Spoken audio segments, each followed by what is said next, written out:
ఆదిలాబాద్ జిల్లా కేంద్రంలో ఉద్రిక్తత నెలకొంది.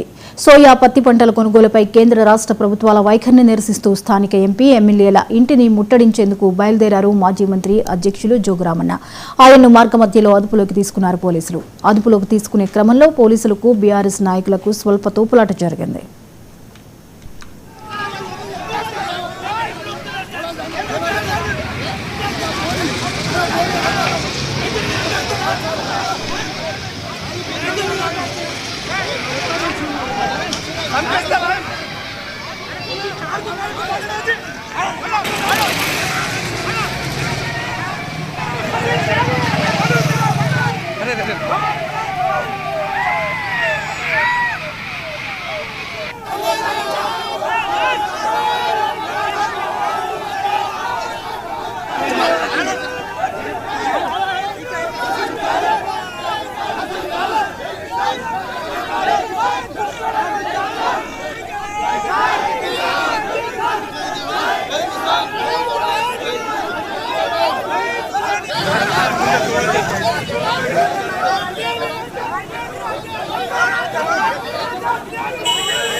ఆదిలాబాద్ జిల్లా కేంద్రంలో ఉద్రిక్తత నెలకొంది. సోయా పత్తి పంటల కొనుగోలుపై కేంద్ర రాష్ట్ర ప్రభుత్వాల వైఖరిని నిరసిస్తూ స్థానిక ఎంపీ ఎమ్మెల్యేల ఇంటిని ముట్టడించేందుకు బయలుదేరారు మాజీ మంత్రి అధ్యక్షులు జోగురామన్న.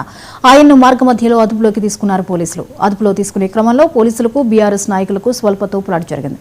ఈ అంశంపై మరిన్ని అప్డేట్స్ ని మా ప్రతినిధి సాయి కిరణ్ అందిస్తారు. సాయి కిరణ్, ఆదిలాబాద్ లో నెలకొన్న ఉద్రిక్తత నేపథ్యంలో అక్కడ జోగురామన్ కూడా అరెస్ట్ చేసినట్లుగా తెలుస్తోంది.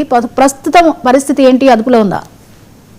జ్యోతి, ఆదిలాబాద్ జిల్లాలో సోయా కొనుగోలుకు సంబంధించిన ప్రతిష్టంభన అనేది కొనసాగుతుంది. ప్రధానంగా వర్షాకాలంలో ఏదైతే తుఫాన్ ప్రభావంతో సోయా పంట ఖాత దశలో ఉన్నప్పుడు ఏవైతే వర్షాలు కురిశాయో ఆ వర్షాల ప్రభావంతో చాలా మటుకు సోయా పంట అనేది రంగు మారింది. ఆ రంగు మారిన సోయా కొనుగోలుకు సంబంధించి ఇటు అధికార యంత్రాంగానికి రైతులకు సంబంధించి కొన్ని రోజులుగా ఆదిలాబాద్ జిల్లాలో ఆందోళనలు కొనసాగుతున్నాయి. ఇక ఇదే విషయమై కేంద్ర రాష్ట్ర ప్రభుత్వాలపై బీఆర్ఎస్ పార్టీ పోరుబాట ప్రకటించింది. ఆ పోరుబాటల దిశగా 2-3 రోజుల నుంచి వరుస ఆందోళన కార్యక్రమాలు చేపడుతుంది.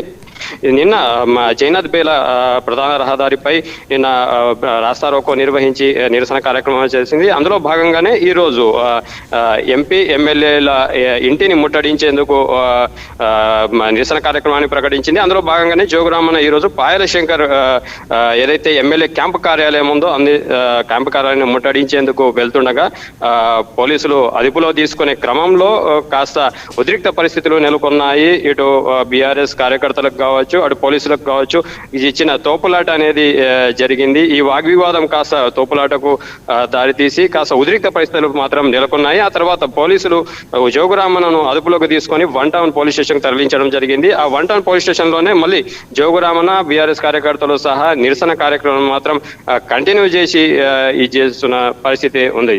జ్యోతి, రైట్, థ్యాంక్ యూ కిరణ్.